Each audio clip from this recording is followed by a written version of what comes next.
a spate of articles on PLIs and things to that effect, and we want to discuss those as well. So hey Abhishek, hey Nirav, hey Prasanna, good to have you guys here. Hi Roshan, hi everyone. Hi everyone. All right, so before we get to the news, let's discuss a couple of the episodes we put out last week. I think there was a very comprehensive analysis of the Goa elections by Nimish Joshi and Rohit Jayaraman. Very, very comprehensive, went into the history since liberation, discussed the various parties, alliances, sliced and diced some of those numbers and, various constituent groups and so on. Again, I mean, if you like these kind of things, I mean, this is a very rich and insightful episode. Do definitely check it out. We also had Professor Shamika Ravi, who we had interviewed earlier in August of 2020, just when COVID and lockdowns had happened, talking about the third year of the pandemic and what our policy response should be. So she analyzed various things around healthcare development and really what the government is expected to do at this point of time, because we're in year 3, right? So Nirav, did you catch any of these episodes?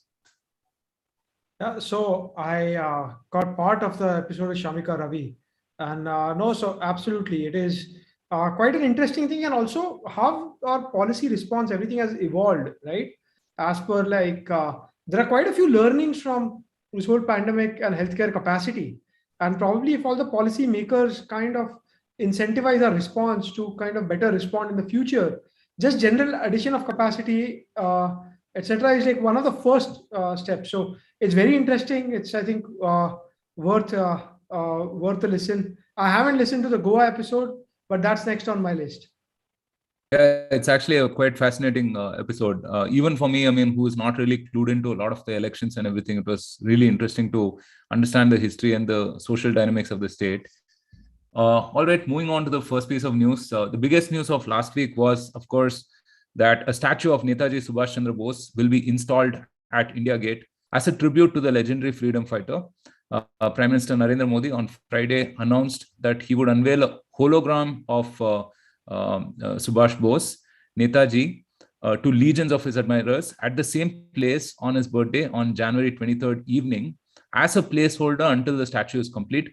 Government sources termed the decision to honor Bose a move by India to reclaim its history, as the canopy had once featured a statue of England's King George V.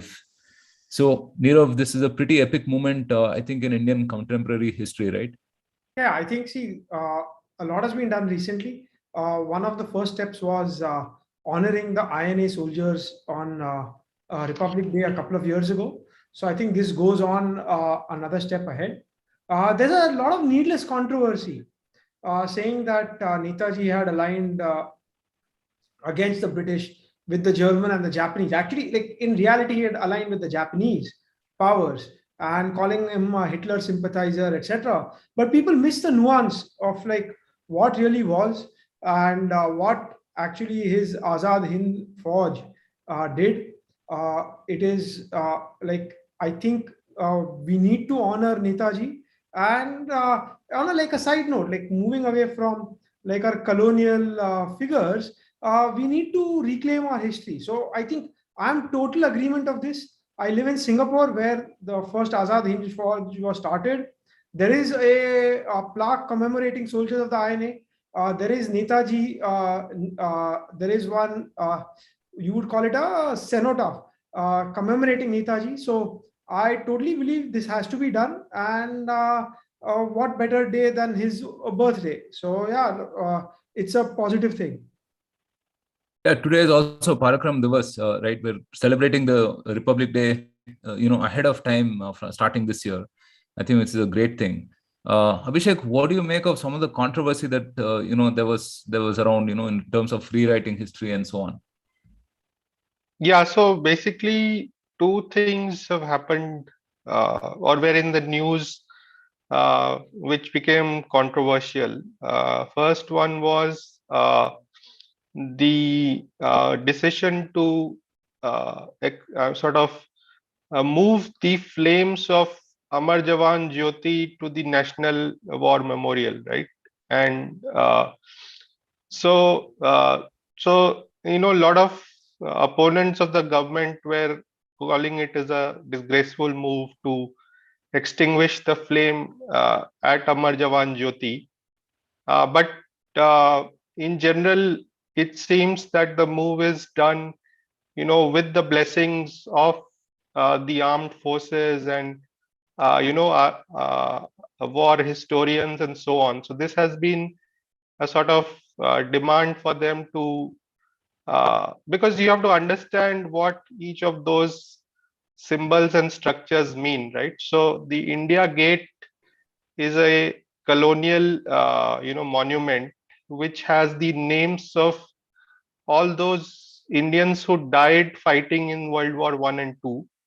But we have to acknowledge that they were fighting for the British, right? Secondly, the Amar Jawan Jyoti and all that uh, did not contain the names of those who died for the post-independence wars, right? So the National War Memorial sort of corrects those things, right? And honors all those who have fought and died for independent India, right? And also it was not a question of extinguishing the previous flame and disrespecting that, right? They were merging it into the uh, newly created place at National War Memorial. So I thought it was a pretty needless controversy, and I don't think the common public will really buy that anything disrespectful was being done. It was, we are moving forward, away from our colonial past, but not disrespecting those who lost their lives, right? And secondly, the Netaji one, again, it's a symbolic gesture in terms of a statue of Netaji in place of some British king, right? King George the Fourth, was statue used to be there in the past. So some of the reactions of especially the commentators from outside India have been quite, I would say, amusing. There are South Asia experts commenting that Netaji has an ambiguous sort of status in India without realizing the deep kind of reverence and support and respect in which Netaji is looked at. And that is not only just in Bengal, but probably throughout the country. I know people who name their children as Netaji or Bose, out of respect for Netaji. So Netaji is definitely one of India's most beloved heroes from the independence period. I don't think South Asia commentators drawing on their own viewpoint about Hitler or whatever their views are can change that. And I think the current government has done well by respecting him, and as Nirav said, also bringing more into the picture the contribution of the INA. For sure, right? I mean, so I think anytime you look back at history, you have to view it in perspective of the time, right? I mean, it's not very black and white usually, right?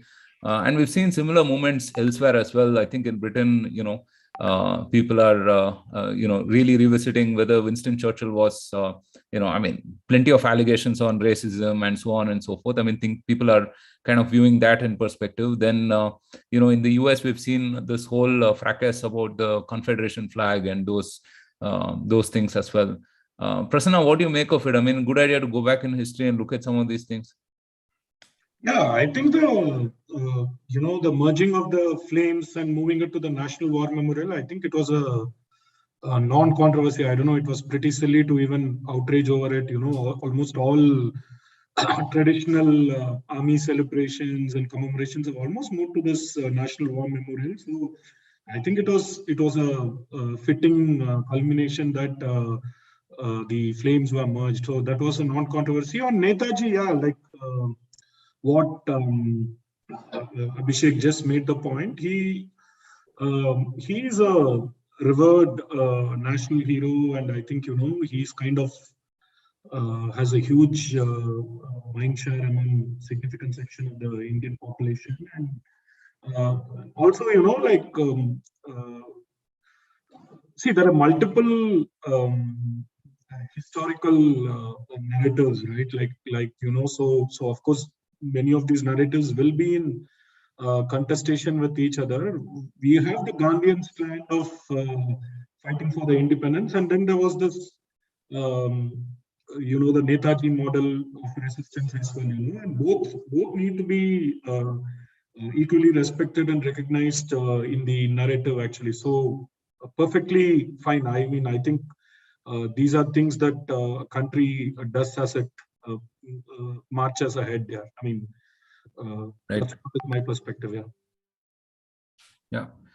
So for those who are interested, do check out the wonderful episode we did on Netaji Subhash Chandra Bose and his life and times. Plenty of things that we covered along with Vivek Khetan and Abhishek Banerjee. I think it's one of my personal favorite episodes of Bharatvaarta.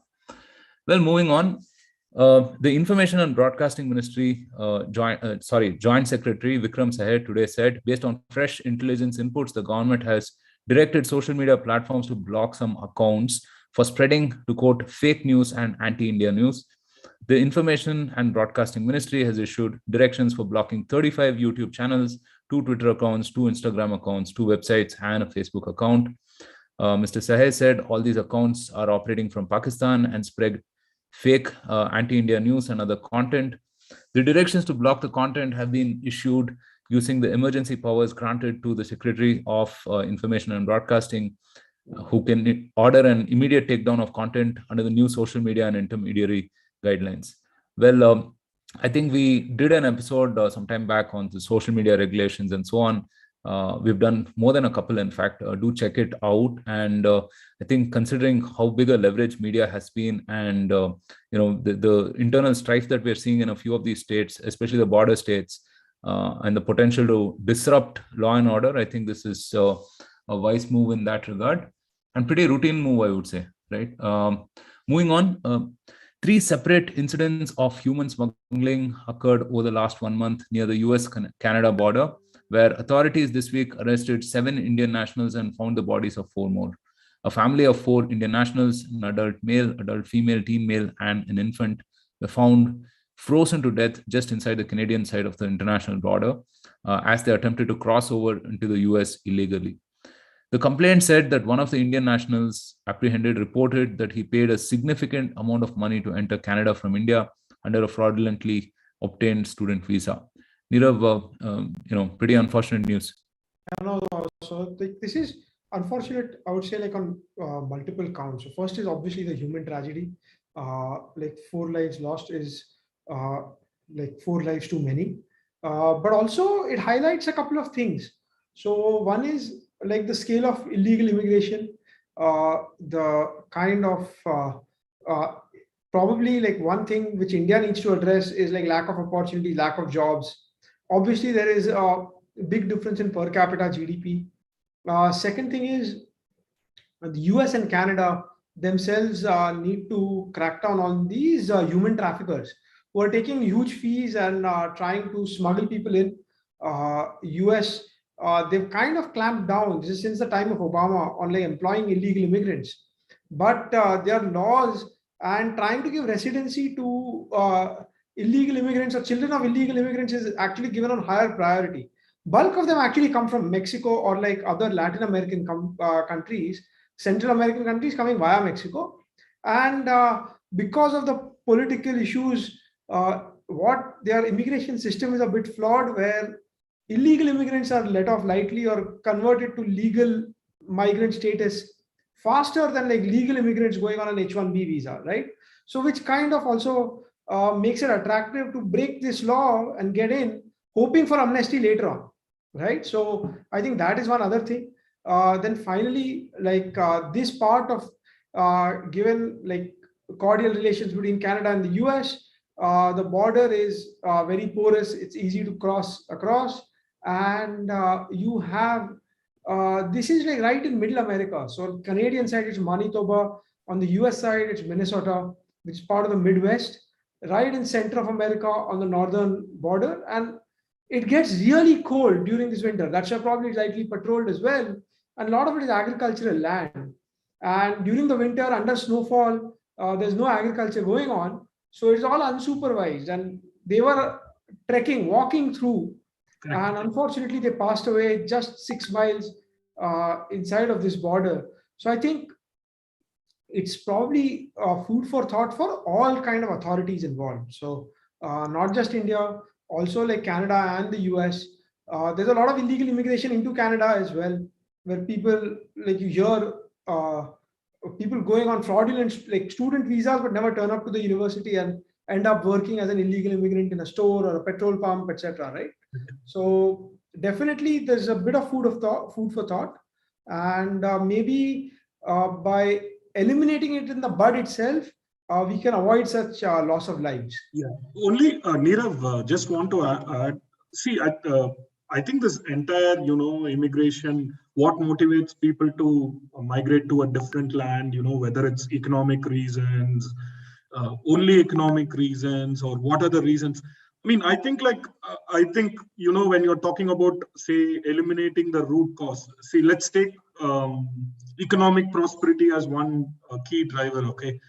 China is now what, 7 trillion economy. Actually, still, if you really count in absolute numbers, the number of migrants globally still tend to be from China, right? Actually, so and let's look at this is like terribly tragic, but I mean also I think it's a little more complicated because, for instance, let's say a family like this or a group of families like these which say want to move to a place like Canada and from there subsequently try to go to US. I mean, I don't think so many of these families are in a manner of speaking, escaping crushing poverty in India or something like that, right? Because I think even in this case, I see that they have paid huge sums of money to an agent who is only transporting them from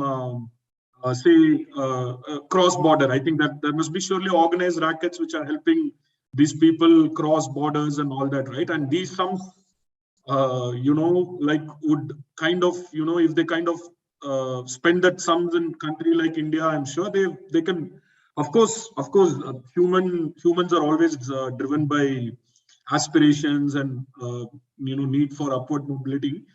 So it's very, I mean, without sounding very what do you call, I mean, I don't want to sound like very cruel at this at a very tragic moment, but I think instead of the debate getting descending to just saying about economic distress is what drives this family, I think it's certainly much more. Even for instance, the Punjabi, huge movement of Punjabis from from Punjab to Canada. A lot of them come from very.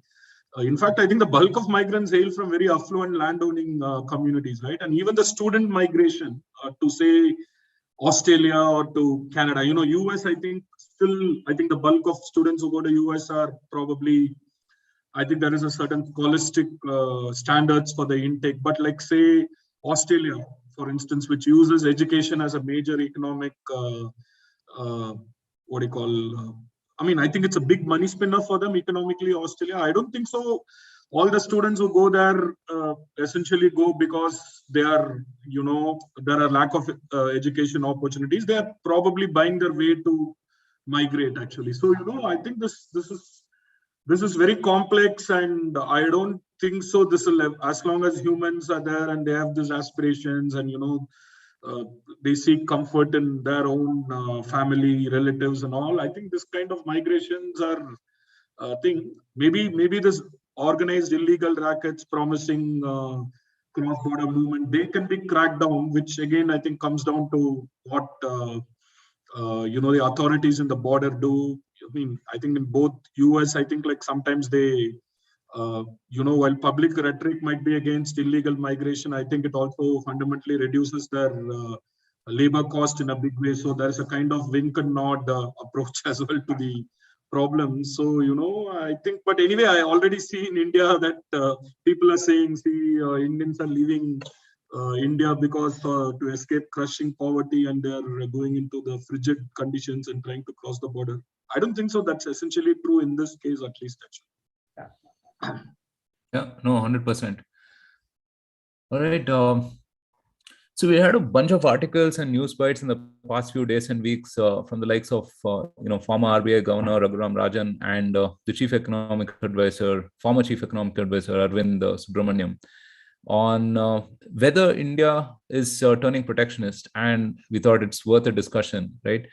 Prasanna, what do you think?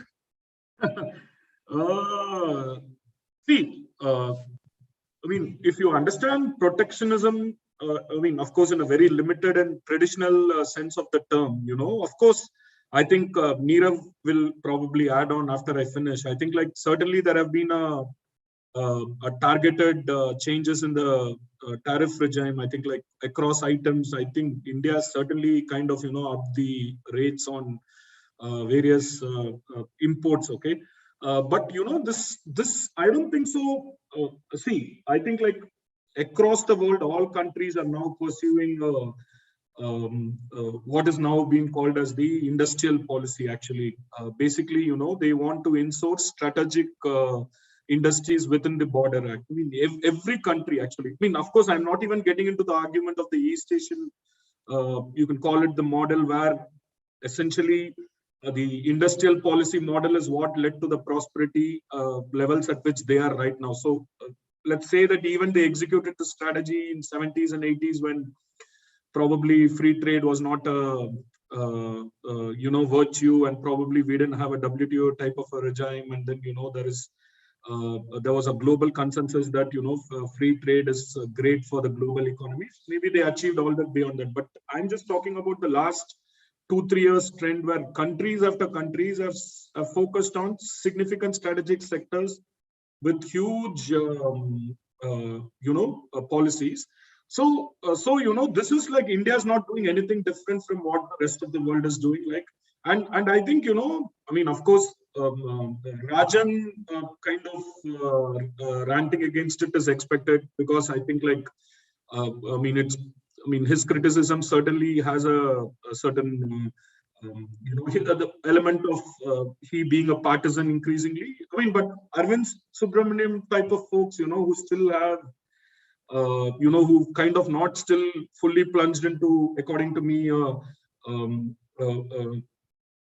fully political, let me call it. I think their criticism seems very insincere, or maybe they still, maybe it's maybe you need to be charitable to them. They are still driven by this ideological dogma, when evidence is mounting that across the world industrial policy is here to stay.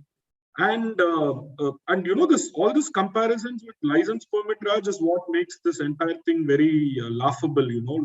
There's not been any comparison. This is a policy where India is attempting a deep industrialization of certain sectors actually, and of course, some of the things that we need to be mindful of. One is that I'm sure.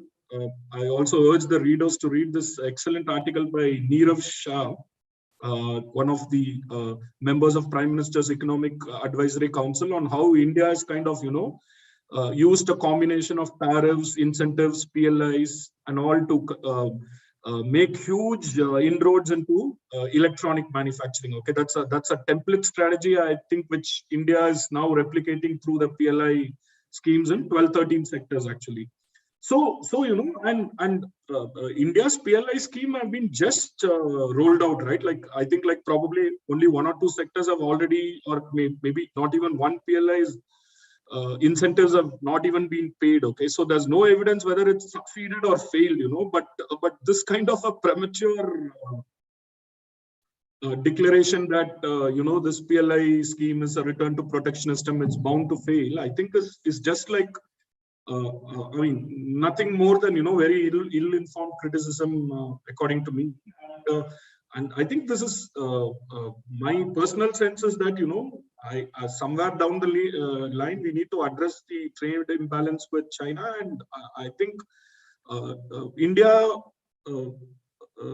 There was a premature deindustrialization in India. Of course, a service sector boomed, but I think some of the very critical industries, right? I think we definitely need deep industrialization, and some of the PLI schemes, either you take specialty steel, chemicals, battery, And all these are like very critical according to me. I think for the first time, I think, the government, first by cutting the corporate tax and then by giving this PLI schemes, has really kind of betted on Indian enterprises to, it's actually thrown the gauntlet at the Indian enterprises. This is, and this eminently will reduce the cost of business. And of course, there is all these economists, right? They have this thing that, we have not reformed enough. Basically the competitiveness comes by doing these set of A, B, C, D reforms. And, once the government does that A, B, C, D reforms, they said, either you should have done D before A, or, the sequencing is not right, or no, now you have to do F, G, H, actually. So, this is like, at some point of time, I think I'm really good that these guys are not in the economic apparatus anymore, and government is actually doing pragmatic decision making on this. Only two things that of their criticism, at least, of course, Raghuram Rajan is so vacuous that he never gets into the specifics, but I have some respect for a couple of points that Arvind Subramaniam raised, which probably Neerav can add on. Is one criticism is like, obviously, any incentives that you give to the enterprises, right? I think it'll, even though it's a time bound, this is like a 5-year PLI program, right? There is always a danger that it becomes permanent and the companies kind of, never would want it to be lifted. That is one, I agree. And I think the other criticism is that, you can't trust the bureaucrats to choose which sectors are strategic and not. But I think like this kind of typical, I think this rhetoric about, state being dud and enterprises being the best, I think we need to move to a model where both of them need to work collaboratively, just like Taiwan, perfect example, where both the state, academia, and the enterprises came together to build a great industry. So but that's still a fair criticism, because ultimately, state is picking the winners at one level, which we need to be wary of, and public opinion should be constantly vigilant to ensure that, the winners don't have vested interest in the policy being sustained in perpetuity. So otherwise, I think, this is very ill-informed criticism, according to me, actually. Yeah. So actually just adding like a few points, right? So one is, a lot of the Western academia, they live in this world of Washington consensus, where we will tell you what you should do, and they don't have much skin in the game. They believe, so I think this is like dogmatism or religious dogma, which they say, oh, like free markets in the way I tell you, and if anything goes wrong, you didn't do it correctly, as Prasanna pointed out, right? So that's the first thing. Second thing is, they believe like India, you have to look at it where it is. It is a $2,000 per capita country. It has still a very high trade deficit, whereas with so much surplus labor, India should actually be a trade surplus country, right? And they're saying to reduce import duties. So the world has seen deindustrialization, everything has moved to China. US themselves raised tariffs against China. So if India has raised some tariffs, I don't think there is anything wrong. Two is, either the Atmanirbhar policy is about making enough things by yourself. So given an example is, the vaccine is a classic example. India made its own vaccine. It was Atmanirbhar, not dependent on handouts or whatever. So you are not a rich country which can afford to run continuous trade deficits with a reserve currency where other countries will finance your debt. So that is another thing which I kind of disagree. Then the third thing is, tax holiday is gone and we have a very good IT services sector. Somewhat similarly, this part can also work out. This is an industrial policy. You look at countries, East Asian countries like South Korea or even Japan or Taiwan, they did not have Western academics dictating their policy, and you did not have half the country kind of opposing anything for the sake of opposition. See, what has happened is, it has become very partisan. It has become a lot of people believe that, okay, whatever the government does is not enough. When earlier Rajan has said that, oh, the government is not industrializing enough. And now when they do something, then they say, oh, but they are doing like these kind of things, right? Picking winners, etc. So yes, any policy will have some sort of issues. Any kind of policy, when you picked some industries where, say like pharma or auto parts, where India has a manufacturing base, or semiconductors, which is now geostrategically important, and India has had a very big electronics trade deficit. we imported more electronics and mobile phones than oil. So that went up. So these are sectors which you would say is reasonably pragmatic, that these are the sectors we need to focus on. Because there is demand for these products, we need to focus on the products which we consume. And these are the products which we can manufacture well. So let us focus on exporting these. There's nothing wrong. I think India is actually working sensibly, working on FTAs. Last week we spoke about FTA with the UK. There's potentially an FTA with Australia and EU in the pipeline. India, if it is protectionist, it's on agriculture. I've been going tom-tomming on it, and that is what has agriculture and allowing Indians easy access visas for Indian employees are the two things which don't allow us to sign FTAs, which Bangladesh doesn't care about. So Bangladesh signs an FTA with EU and can export textiles. So I think there are a lot of these things. One thing is always there. We have the budget upcoming on 1st Feb. So we will see more and more such commentators coming in and giving their 2 cents of advice. But to be fair, I think the government has done a reasonable job, right? Coming out of the pandemic, PLI schemes is quite well, at least the intentions are great. Execution, as Prasanna said, we'll have to see. I am very hopeful. So all the PLI schemes does a few things. One is it generates local employment. Two is we try and move our trade to be balanced. See, in an ideal world where you say, oh, all free markets, okay, you import things which you can't make very well or somebody else has competitive advantage, but you also export things which you have a competitive advantage, right? You cannot just continuously run a massive trade deficit. So probably balances our trade, which is a good thing. And then finally, when you manufacture some goods, it creates a knowledge pool, right? And that allows your industries to go from doing low-level assembly jobs to like a little bit mid-tech, high-tech. And India needs jobs at every end of the spectrum, right? From like extremely low end, right to cutting edge, like things like space, what India does, ISRO. So India does like a lot of complex stuff as well. So I think these schemes are well-intentioned. There are obviously issues about bureaucrats trying to pick winners. In the auto sector also, you saw them leaning earlier on internal combustion engines, then like rewiring it towards electric vehicles. But they're looking at a trend which is happening globally, right? So all the guys who are employed bureaucrats who live in India, work in India, they have like more skin in the game. Correct, I agree. Western academics, right? And the Western academics at times, they are weeded onto one sort of a Washington consensus, which really hasn't worked out well.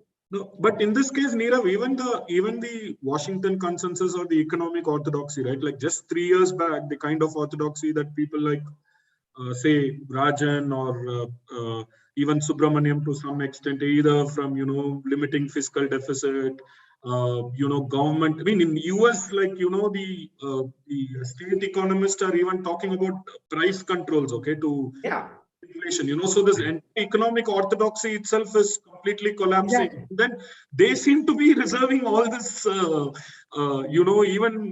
when the world is moved on, they seem to be India is their laboratory, right? So what they are not able to do under a Democrat administration, they would rather get it done in India. Yeah, absolutely. So I think this part, see, if you want to criticize, see, every policy, any execution, right, might have some flaws in it, right? You look at the 8 out of 10 positive things and see if it's going in the right direction. Obviously there can be some flaws, but we have to live in an imperfect world. And but even in this case, right, to be fair, it's very difficult to design something perfectly. And let everyone respond. So there are no economic policies that you can make which will not also have some downside, right? Exactly. It's always about trade-offs. Yes. And ultimately the politicians have to make the trade-offs because they face the consequences, not the economists. So absolutely. So that we have to understand. So another thing which people seem to sort of forget is that so I think Raghuram Rajan also wrote some op-ed on Times of India linking liberal democracy and capitalism and all that, right? So now let's say that we are a liberal democracy. So with that comes a certain kind of labor market regime, right? And we have done some reforms recently, but consider the labor regulations that have been there, right? And compare that to competitors like a Vietnam or a Bangladesh, right? So every policy comes with its own benefits and also costs, Correct. right? So it's not like you said, not possible to compare why Bangladesh or Vietnam are signing FTAs every minute, right? So India has its challenges of number one, creation of jobs, and number two, the strategic sector focus, right? And based on these kind of things, we are trying to design what is best for us. That may not be fitting their textbooks already written, but No, so like be it, right? even if you look at the strategic, quote unquote, the strategic sectors picked, there are what, 12 to 13 PLI schemes. Of course, it ranges from semiconductors, batteries, which one could argue that it's high on capital, high on tech, but probably not the labor intensity. But it's not that, we've not extended PLI schemes for, say, a sector like textiles. Even textiles may, that too, they are very clear that, focus on, say, a technical textiles where there can be a much better play and all that stuff. So I think it's too early to even, I mean, it could fail because of implementation. It could fail because, nobody can project the trajectory of how all these things unfold. But I think, like Abhishek, you said, it's a good trade-off. And last thing probably that, I mean, I was just listening to one video of one talk delivered by Raghuram Rajan in Chennai, okay? And like, it was just, since Abhishek seems to have read that Times, it was just like, the same thing. There's like, I think he's now picked this template of freeing liberal system in India, return to protectionism. I think there are 4 things that he just dwells on. One is like, I think he has some very fantastical notions about how India can deliver lawyer medical services remotely and from here. I think these are the 4 things. There's nothing more specific than that. So at the end of the discussion, in a very I think there was no irony lost on anyone who was listening to that. N. Ram stands up, and who's like probably the biggest cheerleader of CCP in India. He stands up and asks Rajan that, there is no evidence anywhere in the world that authoritarianism has delivered economic prosperity. and of course, I mean, it's always great to achieve economic prosperity in a liberal, quote unquote, democratic setup. But I mean, and Rajan also agrees to him when you have the example of China, So I mean, I don't think so. They're really sincere, or I mean, more than just offering it as a political critique. I don't think so. This is any. There's no cost of downside, right? Yeah. To any exactly. of these things. So if you're going to sit on the sidelines and make comments, I mean, we can do that all day. I mean, every chai store, every chai shop in India has these bunch of people, right? I mean, except that, few of these people are academically qualified and hallowed and so on. But the broad thing, what I get from all of what you guys are saying is that we should do what is right for us, right? Not look at any academic dichotomies or some kind of Washington or WTO consensus. And also, like, we have to be pragmatic and flexible. If 2 years down the line, this strategy is not working, we have to be open to another strategy. It can absolutely. be from the right side of the spectrum or the left side, right? And I mean, economically, I think this government has shown that, it's very flexible and pragmatic. So, no, I mean, I'm reminded of all of the, classical conservative or the, right-wing economist types who got really disappointed in 2014. I have heard Marco Rubio giving speeches on why US now has to do industrial policy, right? So, and he was defining conservatism to include free market capitalism in his own 2016 run, right? When they were asking him on the stage. So those people themselves are now understanding that China has changed the world and they also need to change. So, Mr. Rajan also has to change at times. I think it's pretty redundant at this point of time to think of some kind of laissez-faire trade and capitalism and globalism or something of that sort, right? I mean, 2020 changed all of that, in fact, right? We've realized how fragile the supply chains are, how important it is for us to develop our own indigenous capabilities.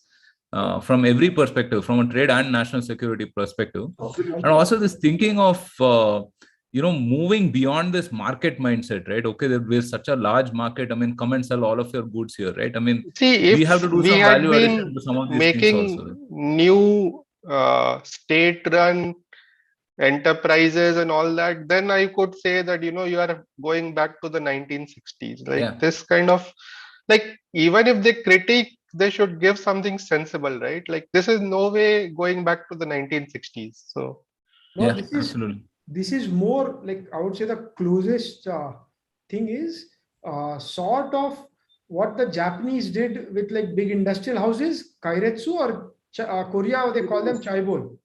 All they've done is they've asked the private sector, these industries, we will support you. It's even the PLI schemes is not like that big a direct cash transfer. Instead, it's like deferred taxes or tax holidays. So what it is doing is it is incentivizing production. And the most important thing is, how are you Atmanirbhar or self-reliant is you sell enough to the world, which is enough to pay for your imports from the world. Correct. No, but Right it's a now very is- important signaling as well, Nirav. Yes. So, I mean, at this point of time, even though it's very early, I would say, like, see, take the example of Boat, for example, which is a D2C brand that might go IPO, right? Yeah, These yeah. guys, it's a classic story of, people exporting from China and then, doing a value markup and selling. Right now, these guys are building production and facilities, R&D, design, all of that capabilities in India. Right. Absolutely. And maybe, I mean, it is just signaling for them also to say that, no, we're very happy with the PLI scheme and we're going to do all of this and stuff. Right. I mean, maybe it's all signaling at the end of the day, right? From both ends. True. But it still works. Right. True. The second thing is, we as a society, or a lot of these, especially liberal people, everybody's a consumer, but very few people are producers, right? Yeah. And we need to go towards a producer mindset. So we Absolutely. need to produce enough to be able to consume. We Absolutely. may produce different set of things, we may consume different set of things. That's why international trade is there. We are not saying that close off everything like North Korea and only consume what is domestically made, but produce enough things, some of it which is exported, to pay for things which you import. You need to have Absolutely. some sort of a balanced trade, and we need to be a producer mindset. And Right. PLI schemes are exactly doing that. So I would be very much in support. I think, look at the government, it's trying to privatize Air India, it's trying to privatize banks. It is taking a lot of steps. It is not being very ideological. So it is pragmatic, and hopefully it is flexible to move along the way as it suits. Yeah. No, and Professor Shamika Ravi also said the same thing, right? As in that, that some imports are always required, even if you want to focus on exports, right? So it's just a very practical kind of a thing. We have a couple of questions in the chat from Sarthak Agarwal. Prasanna, maybe you want to take this. So he says, who is going to be the next CEA? Sanjiv Sanyal sir or someone else? I mean, I have no, I don't know. Sanjiv is, I mean, of course, I have to disclose that I know him very well and I have huge respect for him. I think he's a public intellectual with, very eclectic interests, right? Like it's just not, of course, he had a very distinguished career as a banker, but I think he has very eclectic interest, banking, beyond history, urban theory, and so from if CA's job involves say public interface and also involves, I'm saying, besides the grind of preparing for the economic survey and other inputs to other policies and all, and if it also requires a good public interface in terms of what you call demystifying economics and putting economics in the context of historical context, contemporary context, and all that. I think he's a remarkable communicator, and I'm sure he's a front runner for the job. But also, just in the what you call, in the honesty of all this, traditionally, you write like this CA role has been given to people who come from academic background with academic pedigree, tenured professors with all that. So that's how the historically this role has been. I don't know about like if they even have some qualifications regarding where you should have studied and what type of education that you would have done hard coded into it. But purely from a holistic perspective, I would think that Sanjiv would be a very good fit. But again, that system has always a way of going with the past presidents, right? Actually, so you never know how this could happen actually. But interestingly, the previous CEO was a very I thought that he's quite a sharp guy. I think he's gone back to his ISB tenure now, and he also seemed quite deeply engaged in history, civilizational issues besides his. I think unlike Sanjiv, I think he came from an academic background, though I think he used to work in a lot of government committees, especially on stock, and maybe Nirav could know about him, especially I think in trading and NSE related recommendations for the government. I think he was there. So I think good tenure for him. Maybe I think it's good according to me that people come from academia, go back. I hope it actually happens between private sector and state more than academia and state actually. So let's see how this goes. Yeah, no. So adding here, even I know Sanjiv quite well. Sanjiv used to live in Singapore. He used to work at another bank. So I know him quite well for many years. But I'll tell you one thing about this government is usually all the appointments are very secret. Until they are released, no one else knows. So we can just shoot in the breeze. Yeah. Maybe there could be some other person who's in the running. That also we don't know. The sad part is India has more than enough qualified people for these jobs, right? So we have a lot of academics in the Western world. We have, I personally believe, this is my personal bias, following over the years, both RBI appointees as well as all these economic advisors coming from Kaushik Basu in the UPA tenor, Raghuram Rajan, Arvind Subramaniam. I personally believe that academics who are living overseas for many, many years, sometimes they have lost the touch with what is on ground in India and what the common man faces. A lot of them have contacts, they travel, but they live in an elite bubble or an ivory tower. This is my personal bias. So I would say a little bit against it. Academics who are within India are way better. And the last one is people from industry. Again, the ones who live overseas for a long time, people like me as well are a little bit out of touch. The ones in industry within India are probably better suited, best suited. So, but depends. These are my biases.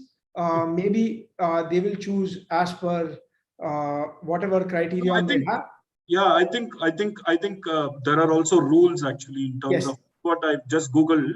Looks like apparently, at least I was able to see the last time they floated this job description and requirement. I think there are some rules about the kind of academic qualification that you need to have and all that. Of course, all this can be changed, but I'm just saying that, there are systems also. I think, a lot of positions become a preserve, right, over a period of time. So I think Sanjeev Sanyal does not have a PhD. I know he has a MA in economics from Oxford. He was a Rhodes Scholar. So he's got excellent academic credentials.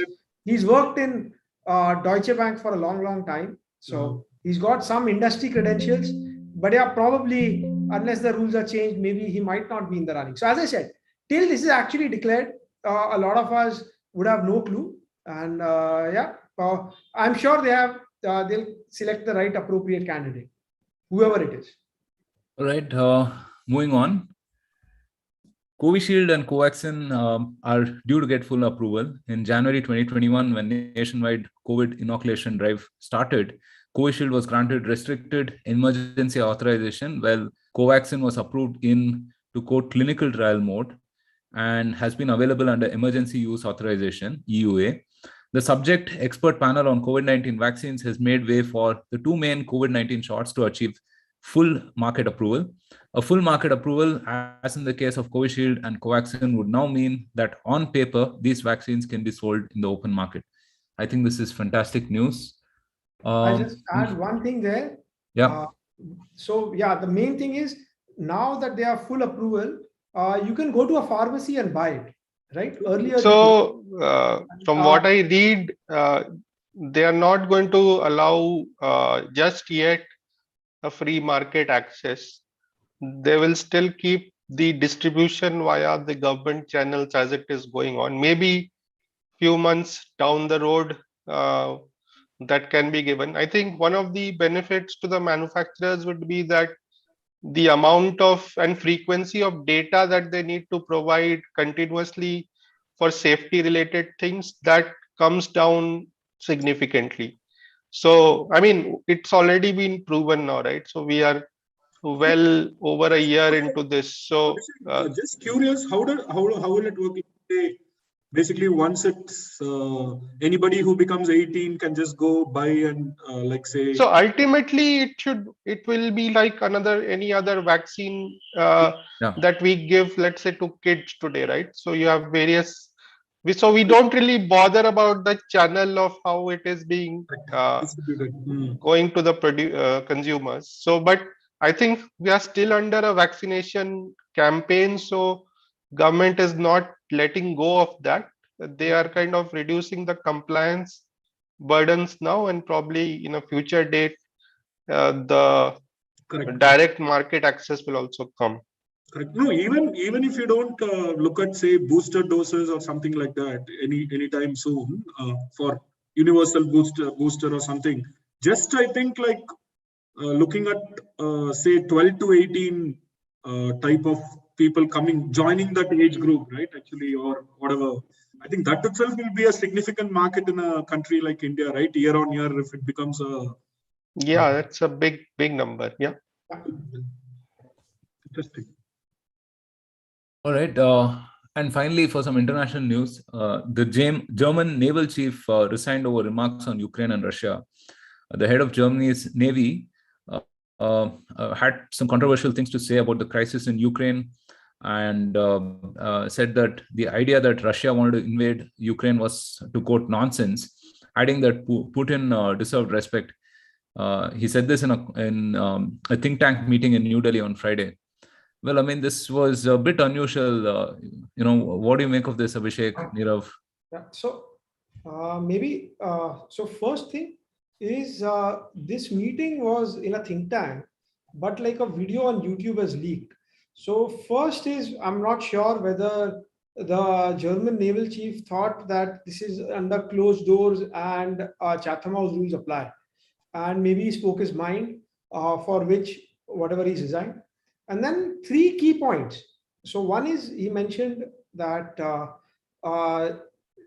Germany, India needs to align with Russia because China is the bigger threat. So that was one key point.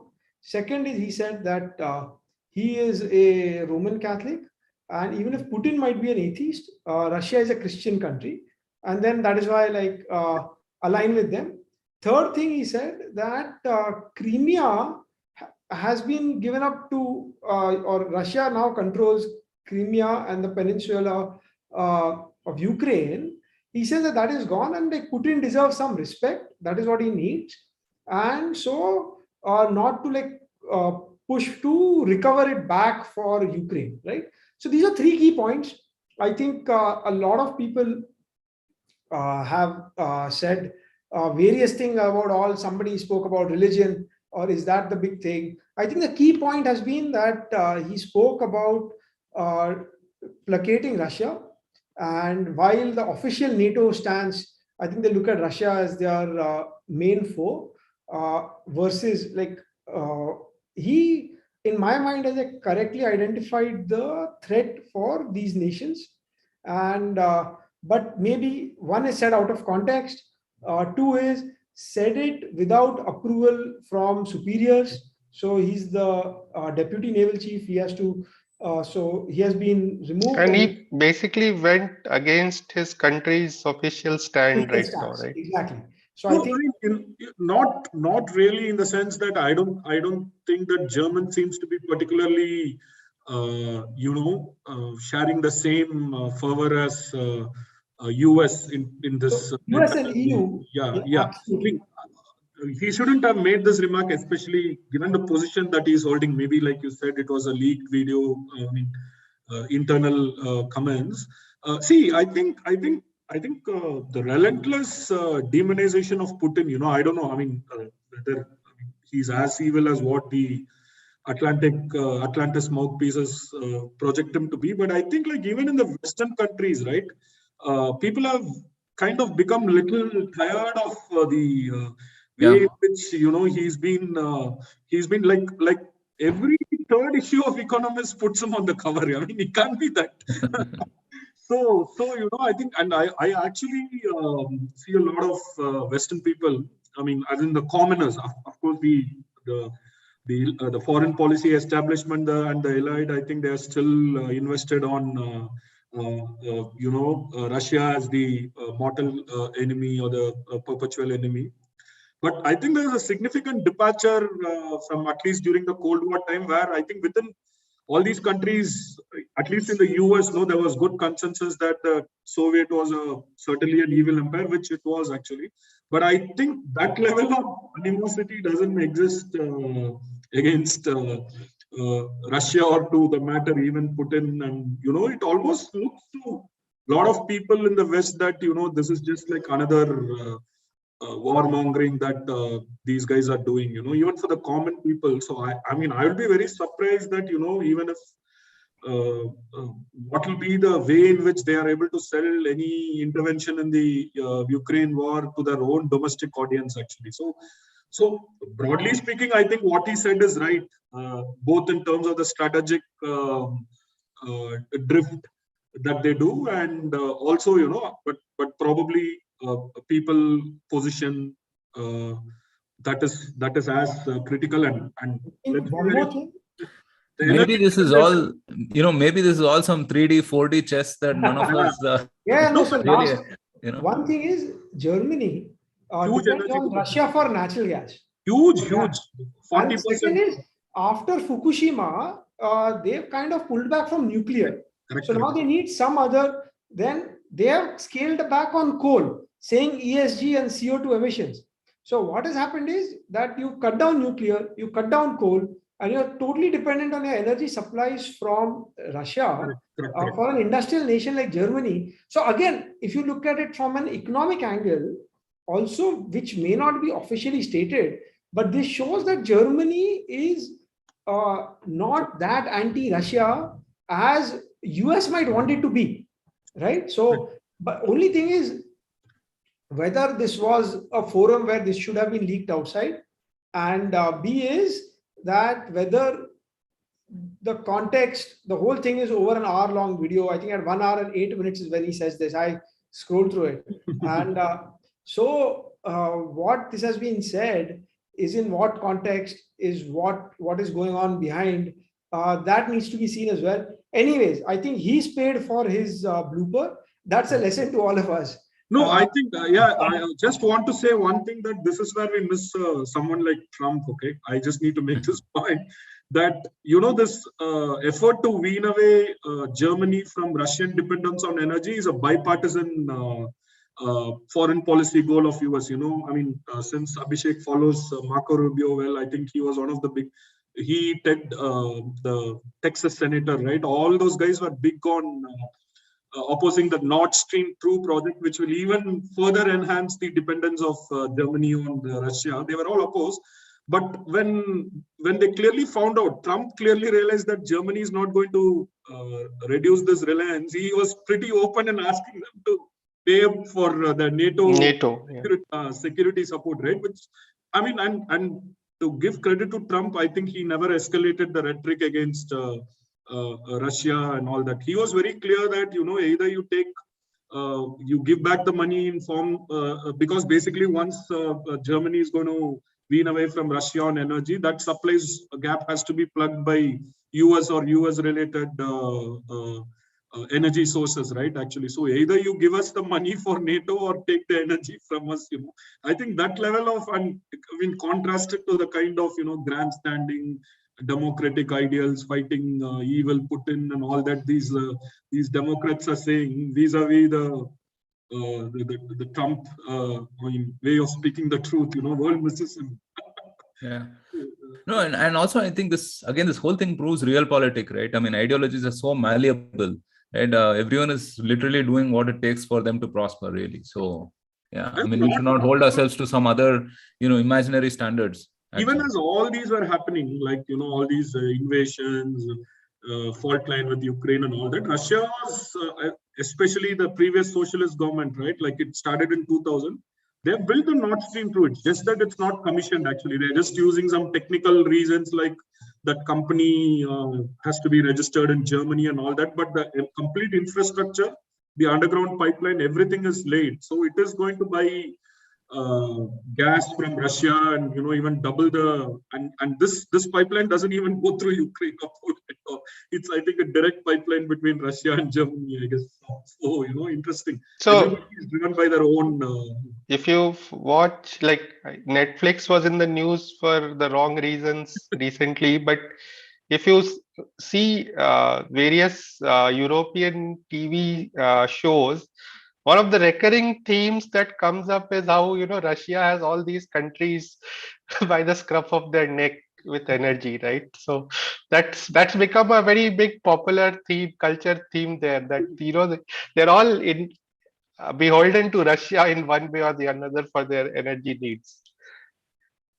All right. Well, to end on an optimistic note, 5 more sites are expected to be formally declared tiger reserves by the end of this year, taking the total number of tiger reserves to 56, as the center has already given approval of granting these tiger reserve status to 3 new sites and agreed in principle for 2 more. Addressing the 4th Asian Ministerial Conference on Tiger Conservation, Environment Minister Mr. Bhupendra Yadav on Friday underlined India's success stories of doubling the tiger population in 2018 itself, 4 years ahead of the targeted year 2020.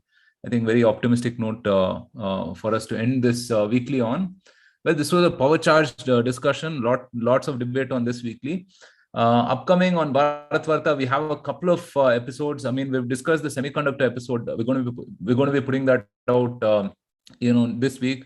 Of course, a very topical subject and very important as well. Has assumed a lot of geopolitical importance in recent years.